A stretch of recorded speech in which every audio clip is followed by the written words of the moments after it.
들어오죠. 자, 우리한테 드디어 땅만주한테 광고가 들어왔어요. 오! 광고! 대단하잖아요. 구독자가 몇 명인데 광고? 2회 만에. 이게 뭐냐면 락 제목이 Never to Die 뭐 그런 거 있는데 딱 보면 Never to Small 해가지고 이 책이 보니까 아주 칼라에다가 아주 그냥 볼 것이 많아요. 자, 그러면은 우리 각자가 한번 본 것들 한번 얘기 나눠볼까요? 제가 간단히 말씀을 드리면 저는 이거를 유튜브에서 많이 봤어요. 이 네버 투 스몰이라는 유튜브 채널이 있어요. 진짜? 그래서 한 5, 6분 되는 동영상으로 꾸며져 있는데 건축 관련 유튜브인데도 한 5, 600만 뷰씩 막 나와요. 진짜? 구독자도 한 200만 될 거예요. 그럼 근데 대단한 데서?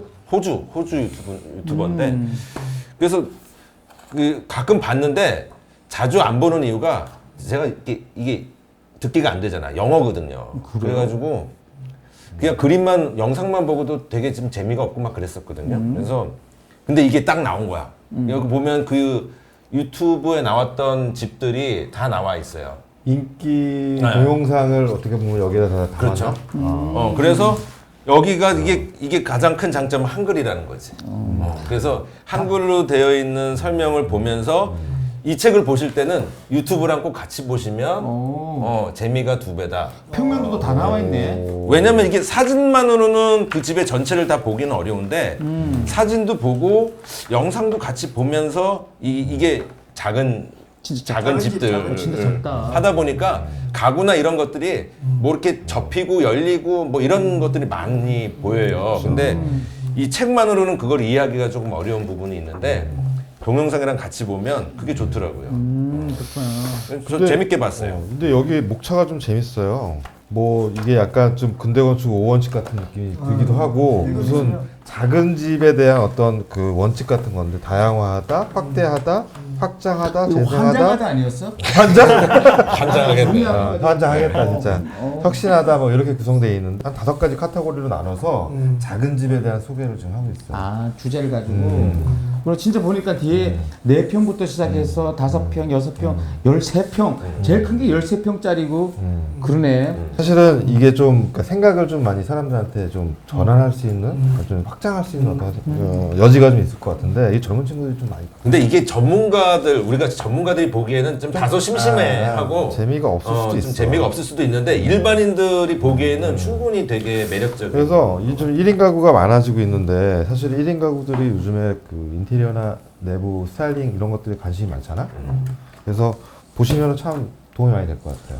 다 좀 흥미로웠던 거를 조금 소개를 좀 해볼게요. 저는 재밌게 봤던 거가 있는데 프로젝트 이름이 조지예요. 조지. 네, 조지. 이제 호주 멜버른 피츠로이에 한 건데 8.5평짜리인데 제가 이 책 여기서 가장 흥미롭게 봤던 부분들이 뭐냐면 뭐 여기 보시면 이게 다른 책들 다른 공간 구성에서도 거의 대부분에 이제 있는 건데 여기서 보면은 이제 그 일반적으로 생활을 할 때는 거실 공간에 평상처럼 우리가 하고 있는 평상처럼 마루에 있는 평상처럼 생활 공간을 하고 취침을 할 때는 그 평상이 이제 그 로프트 돼서 올라와 있잖아요. 그 밑에 하부에 침대를 꺼내서 그 위에다가 올려놓고 침대를 변신하는 거예요.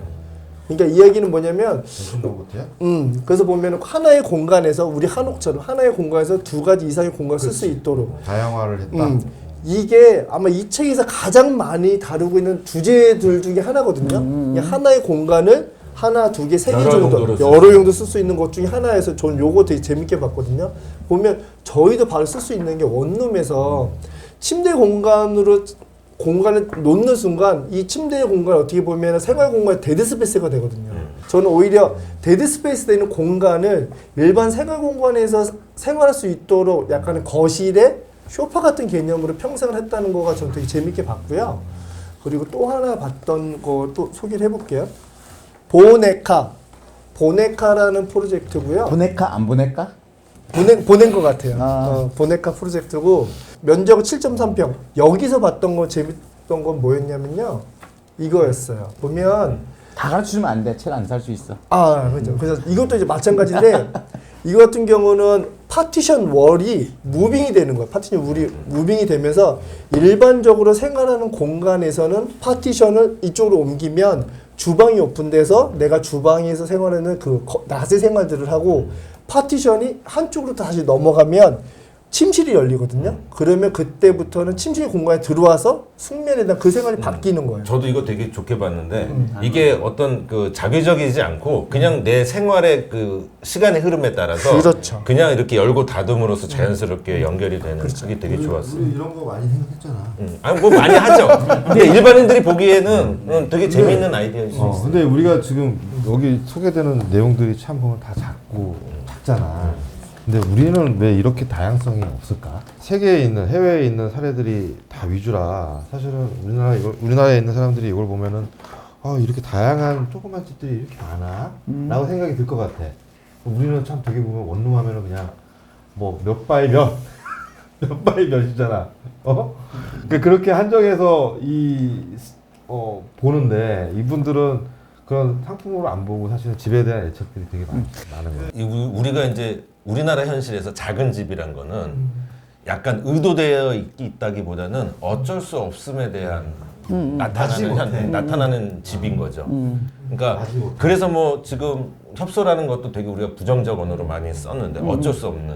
근데 여기서는 앞에 선문에서 밝힌 게 이제 전 지구적인 이제 환경이나 여러 가지 위기나 이런 측면에서 놓고 봤을 때도 집을 이제 큰 집을 짓고 사는 거에 대해서 우리 다시 좀 돌아봐야 된다라는 얘기인 거고. 오래 살지도 않지. 네. 그래서 이 작은 집이라는 거를 어떤 가치를 목표로 한 거예요. 그러니까 어쩔 수 없는 게 아니라 오히려 작은 집을 목표로 더 어떤 가능성이 만들어질 수 있을까에 대한 거를 탐색한 거라서 저는 오히려 그런 측면에서 되게 좋게 봤어요. 그래서 재밌어요. 보면 아주 특별한 아이디어도 많고, 정말 이렇게 작은 공간에 재미있는 공간들이 숨어 있구나라는 걸 보면은 많은 도움이 될 것 같아요. 저는 그 책들을 보면서 거의 대부분 신축, 이제 건축적인 내용보다는 이제 좀 내부 지향적인 내용들이었어요. 그래도 인상 깊게 봤는데 조금 이제 국내 현실하고 조금 차이가 있다. 왜냐하면 외국의 이제 라이프 스타일하고 우리나라하고는 다르기 때문에 공간 구성도 많이 다르고, 그 다음에는 이 제목에 네버 투 스몰로 되어 있는데 결코 네버 투 칩. 멋지다. 네, 결코 저렴한 프로젝트는 아니에요. 그래서 이런 걸 가지고 너무 이렇게 허황된 꿈을 너무 이렇게 하면 안 된다. 네, 그래서 현실적인 네. 보니까 할 수 있어요. 그러니까 약간 어떤 거냐면 저희가 이제 경차에다가 잘못하면 그러니까 여기는 경차가 굉장히 비싼 거예요. 비싸서 거기다가 뭐 5천만 원짜리 오디오를 해도 되는데 우리는 아직 그 정도일까라는 고민은 있어요.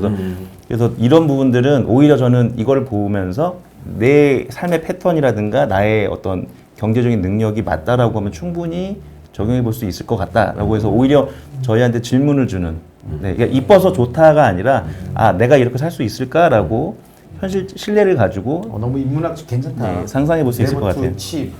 근데 우리가 이런 이유가 일본 사례는 되게 많이 봤잖아요. 우리가. 그렇지. 많이 봤죠. 근데 좀 이게 호주와 이 서구권의 사례를 보니까 좀 신선했어요. 공간과 공간 사이의 사익 공간에 대한 고민을 굉장히 많이 하게 되거든요.